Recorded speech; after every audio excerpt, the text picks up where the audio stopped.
வணக்கம்ங்க. இன்றைக்கி நம்ம பீர்க்கங்காய் பொரியல் தான் பார்க்க போகிறோம். நல்லா காரசாரமாக எல்லா சாப்பாட்டுக்கும் ஏற்ற ஒரு பொரியல் தான். வாங்க எப்படி செய்யலான்னு பார்க்கலாம். கடாயில் எண்ணெய் ஊற்றிக்கலாங்க. ஃபஸ்ட்டு எண்ணெய் சூடேறினதை கடுகு போட்டுக்கலாம். ஸோ கடுகில் நாங்கள் சீரகம் அப்புறம் உளுந்து அதெல்லாம் சேர்த்து தான் வச்சுருப்போம். ஸோ கடுகு நல்லா பொரிஞ்சதுக்கப்புறம் பூண்டு நல்லா ஒரு 5லேருந்து 6 பல் தட்டி சேர்த்துக்கோங்க. பேஸ்ட்டு போட வேண்டாம். ஸோ அதுக்கப்புறம் நம்ம கோல்டன் கலராக வந்த பிறகு வெங்காயம் சேர்த்துக்கலாம்.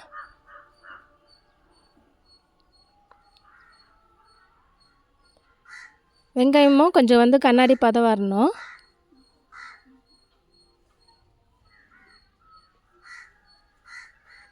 ஸோ எப்போவுமே பொரியல் வகையில் செய்யும்போது நம்ம வெங்காயம் தக்காளி ரொம்ப நல்லா குழையணும்னு அவசியமே இல்லைங்க. நமக்கு ஒரு 3/4 வெந்தாலே போதும். ஸோ இப்போ கருவேப்பிலை சேர்த்துக்கலாம்.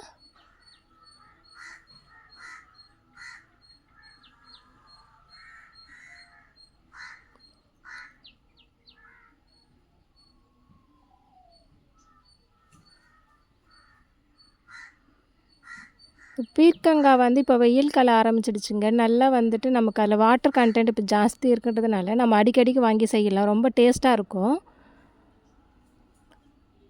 ஸோ நல்லா உடம்புக்கு குளிர்ச்சியும் கூடாது. ஸோ இப்போ வெங்காயம் 3/4 நல்லா வதங்கிடுச்சுங்க. இப்போ நம்ம தக்காளி சேர்த்துருக்கோம்.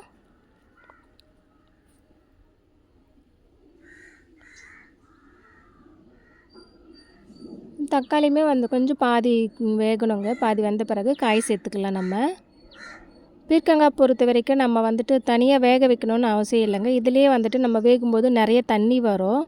ஸோ நல்லா மேல் தோல் எல்லாம் சீவிட்டு நமக்கு தேவையான ஷேப்பில் கட் பண்ணி வச்சுக்கலாங்க. பாருங்கள். ஸோ இது நல்லா வடிகட்டிட்டு கொஞ்சம் நேரம் கழித்து தான் நமக்கு சேர்க்கணுங்க. இல்லைன்னா நிறைய தண்ணி வரும். ஸோ இப்போ நல்லா எல்லா பக்கமும் அந்த ஆயில் எல்லாம் படுற மாதிரி நல்லா கிளறி விட்டுடலாம். ஸோ வேக வச்சு செஞ்சோம் அப்படின்னா ரொம்ப குழன்னு ஆகிடுங்க இந்த காய் பொறுத்த வரைக்கும். ஸோ அதனால் நம்ம வேக வைக்க வேண்டாம். ஆயிலே இது வெந்துடும். இதுக்கு நம்ம தண்ணியே சேர்க்க வேண்டாம். இதுலேயே நிறைய தண்ணி வருங்க.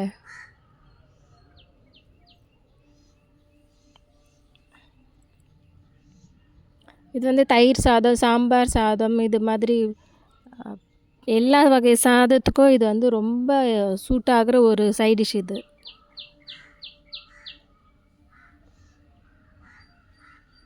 இன்னும் தயிர் சாதத்துக்குலாம் ரொம்ப நல்லா இருக்குங்க இந்த காய்.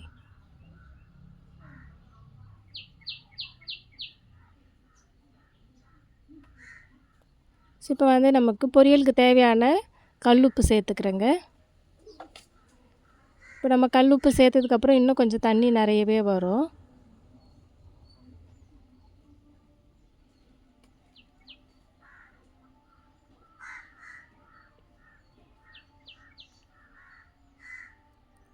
இப்போ நம்ம கொஞ்சம் மூடி வச்சிடலாங்க.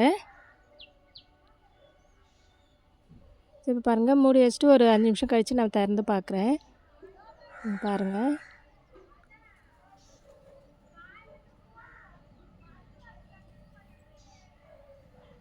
ஸோ அந்த ஆவிலே இது வெந்துடுங்க கரெக்டாக. நான் அடுப்பில் செய்கிறதுனால உங்களுக்கு கொஞ்சம் அந்த புகையோட இது தெரியுது. பாருங்கள், பாதி வெந்துடுச்சு. பார்க்கவே கலரும் மாறல பாருங்கள், அப்படியே க்ரீனாகவே இருக்குது.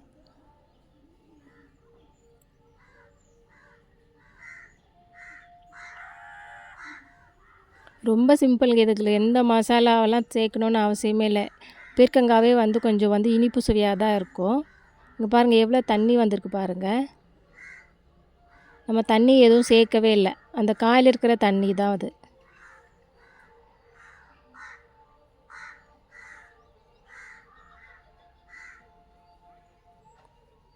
மிளகாத்தூள் சேர்த்து தான் இப்போ நான் செய்ய போகிறேன். உங்களுக்கு மிளகாத்தூள் சேர்த்து செய்யலை பிடிக்கலன்னா கூட நீங்கள் இதே போல் வெங்காயம் சேர்த்துட்டு தக்காளி சேர்க்காம இதே போல் வேக வச்சுட்டு நம்ம ஆனால் தாளிக்கும்போது வரமிளகாய் இல்லைன்னா பச்சை மிளகாய் சேர்த்து தாளிச்சிட்டு இதே போல் வேக வச்சுட்டு கொஞ்சம் நேரம் கொஞ்சம் ஒரு 3/4 வெந்த பிறகு நம்ம தேங்காய் சேர்த்து சாப்பிட்டோன்னா அது ரொம்ப இனிப்பாக இருக்கும். ரொம்ப டேஸ்ட்டாக இருக்குங்க அதெல்லாம்.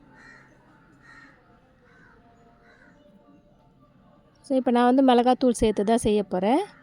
இப்போ எங்களுக்கு தேவையான அளவுக்கு காரம் நான் சேர்த்துக்கிட்டேன். ஸோ அந்த தண்ணியிலேயே தான் நம்ம வந்து இப்போ மிக்ஸ் பண்ணி வேக வைக்க போகிறோங்க. அந்த மிளகாத்தூளுமே வந்து அந்த தண்ணியிலே நல்லா வெந்து வந்துடும்.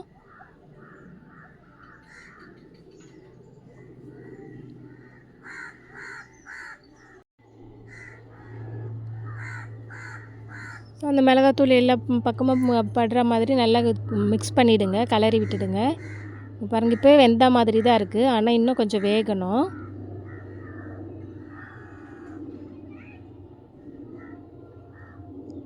ஸோ இப்போ வந்து நல்லா தண்ணி இருக்கு இல்லையா, நல்லா தண்ணி ட்ரை ஆகிற அளவு வத்துற அளவுக்கு நல்லா வந்துட்டு கிளறி விடணுங்க. இங்கே பாருங்கள், அவ்வளோதான், நல்லா வெந்துடுச்சு. இப்போ நான் பாத்திரத்தில் மாற்றிருக்கேன். நல்லா சுட சுட பீர்க்கங்காய் பொரியல் வந்து ரெடி ஆகிடுச்சுங்க. இப்படி ஆவி பறக்கு பாருங்கள். நல்ல தயிர் சாதத்தோடு வச்சு சாப்பிட்டா ரொம்ப நல்லாயிருக்கும். இல்லை நீங்கள் சாம்பார் சாதம் இல்லை வத்த குழம்பு அது மாதிரி வச்சு சாப்பிட்டாலும் ரொம்ப நல்லா இருக்குங்க. இது வெரைட்டி ரைஸ்க்கும், எல்லா வெரைட்டி ரைஸ்க்கும் இது ரொம்ப நல்ல ஒரு ஏற்ற சைட் டிஷ்ஷு. அது இப்போ வெயில் காலத்துக்கு இதெல்லாம் சாப்பிட்டோம் அப்படின்னா உடம்பு குளிர்ச்சியாக இருக்கும். ஸோ நீங்கள் என்னோடய சேனலை ஃபஸ்ட் டைம் பார்க்குறீங்கன்னா என்னோடய சேனல் சப்ஸ்கிரைப் பண்ணிவிடுங்க. பாய், டேக் கேர்.